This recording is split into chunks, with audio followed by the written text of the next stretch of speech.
Welcome to my study centre. আজকে আমি প্রশ্ন বিচিত্রা রায় ও মার্টিন ক্লাস 6-এ এই বইটি থেকে ইতিহাসে 4 নম্বর স্কুল সলভ করব। আগের দিন আমি 3 সলভ করে দিয়েছিলাম, তো আজকে 4 সলভ করব। চলো শুরু করি। নিচের প্রশ্নগুলো পূর্ণবাক্যে উত্তর দাও। প্রথমে আছে 1 গুণ 10, মানে মোট আছে 10 নম্বর। ঠিক আছে, 10টা প্রশ্ন 10 নম্বর। প্রথম প্রশ্ন, মেগালিথ কি? এটা হবে বড় পাথরের সমাধি। এটা আগের বারে 3-এও ছিল। পরের প্রশ্ন, কোন সময়কালকে আদি বৈদিক যুগ হিসাবে ধরা হয়? এর উত্তর হবে 1500 থেকে 1600।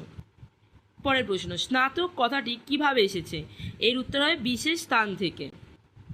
পরের প্রশ্ন, মগধের প্রথম রাজধানী কোথায় ছিল? এর অ্যান্সার হবে রাজগৃহ। পরের প্রশ্ন, লিচ্ছবি কাদের বলা হয়? এর অ্যান্সার হবে বৈশালীর আশেপাশে অঞ্চলে যারা বাস করত তাদের লিচ্ছবি বলা হয়। পরের প্রশ্ন, গৌতম বুদ্ধের প্রথম নাম কি ছিল? অ্যান্সার হবে সিদ্ধার্থ। পরের প্রশ্ন, সম্রাট মহিলা বলে তাকে কি বলা হতো? সাম্রাজ্ঞী। পরের প্রশ্ন, শেষ নন্দরাজা কে ছিলেন? এর উত্তর হবে ধননন্দ। পরের প্রশ্ন, ইন্ডিকা গ্রন্থটি রচয়িতা কে? এর উত্তর হবে মেগাস্থিনিস। পরের প্রশ্ন, অটবি কথার অর্থ কি? অ্যান্সার হবে বন। 2 নম্বর, শূন্যস্থান পূরণ করো। 10টা প্রশ্ন আছে, 10 নম্বর। প্রথম প্রশ্ন, আর্য কোনো ড্যাশ শব্দ নয়। এর উত্তর হবে জাতিবাচক শব্দ নয়। পরের প্রশ্ন, বেদ শব্দ এসেছে ড্যাশ শব্দ থেকে। এর অ্যান্সার হবে বিদ। পরের প্রশ্ন, ঋগ্বেদে ড্যাশ পর্বতের উল্লেখ নেই। এটার অ্যান্সার হবে বিন্ধ্য। পরের প্রশ্ন, রাজার কথার আক্ষরিক অর্থ। এটার অ্যান্সার হবে নেতা। পরের প্রশ্ন, দক্ষিণ ভারতের একমাত্র মহাজন পদ হলো। এর অ্যান্সার হবে অসমক। পরের প্রশ্ন, অরাজতান্ত্রিক মহাজন পদগুলিকে বলা হতো। এর অ্যান্সার হবে গণরাজ্য। পরের প্রশ্ন, তীর্থঙ্কর বলা হতো ড্যাশকে। এর অ্যান্সার হবে জৈন ধর্মকে। পরের প্রশ্ন, ড্যাশ অব্দ নাগাদ রাজা হন পুষ্যমিত্র শুঙ্গ। এটা হবে 187। পরের প্রশ্ন, সাতবাহন বংশের তৃতীয় রাজা ছিলেন প্রথম সাতকর্ণী।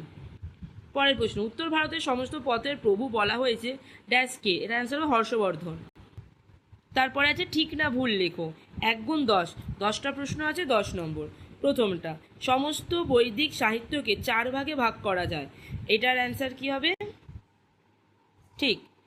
পরের প্রশ্ন, নিষ্ক শতমান গ্রন্থ হিসাবে ব্যবহৃত হয়। এটার অ্যান্সার হবে ভুল। মোট 22 জন তীর্থঙ্কর ছিল। এর অ্যান্সার হবে ভুল।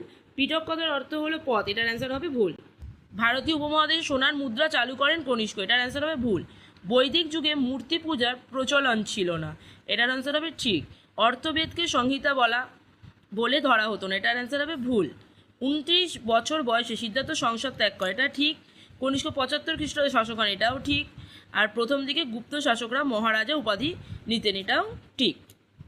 পরের প্রশ্ন, নিচের যে কোনো 4টি প্রশ্নের উত্তর দাও।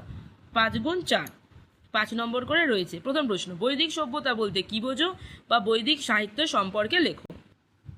বৈদিক সভ্যতা বা বৈদিক সাহিত্যটা তোমরা নোটে পেয়ে যাবে পরের দিন। পরের প্রশ্ন, চতুর্যাম ও পঞ্চমহাব্রত কি?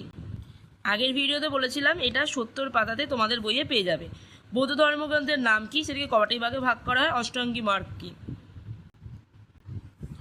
অর্থশাস্ত্র কার রচনা? এটা হলো কৌটিল্য। এর মূল বস্তুটাও পেয়ে যাবে। অশোকের ধম্ম বলতে কি বোঝো? হর্ষচরিত কার রচনা? হর্ষবর্ধন। এই গ্রন্থে কি লেখা আছে? আর সাতবাহন শাসকের শাসন পদ্ধতি সম্পর্কে লেখো। এই অর্থশাস্ত্র যে বইটির কথা বললাম এখানেই লেখা আছে অ্যান্সার। এটা কার লেখা? দেখো, অর্থ কৌটিল্যের লেখা, চাণক্য বা বিষ্ণুগুপ্ত, এখানে সব লেখা আছে। আর কিলে রাজা হলেন দেশ শাসনের কাজে নিযুক্ত প্রধান ব্যক্তি, আর দেশের মধ্যে রাজার কথাই শেষ কথা। এটা তোমাদের সৈকাতে তোমরা 112 নম্বর পাতায় পেয়ে যাবে। তারপর আছে অশোকের ধম্ম, 114 নম্বর পাতায়।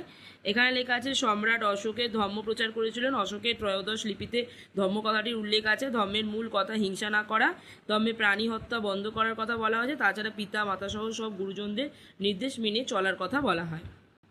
এইটাও সৈকাতে 120 নম্বর পাতায় পেয়ে যাবে। দেখো, বাণভট্ট লিখেছেন হর্ষবর্ধনের সভাকবি। তিনি হর্ষবর্ধনকে নিয়ে একটি প্রশস্তি কাব্য রচনা করেন। এর নামই হলো হর্ষচরিত। সাতবাহন শাসক 117 নম্বর পাতায় তোমরা পেয়ে যাবে। আশা করি তোমরা 4 নম্বরটা করে নিয়েছো। তো আর পরের ভিডিওতে দেখা হবে। আজকের জন্য টাটা।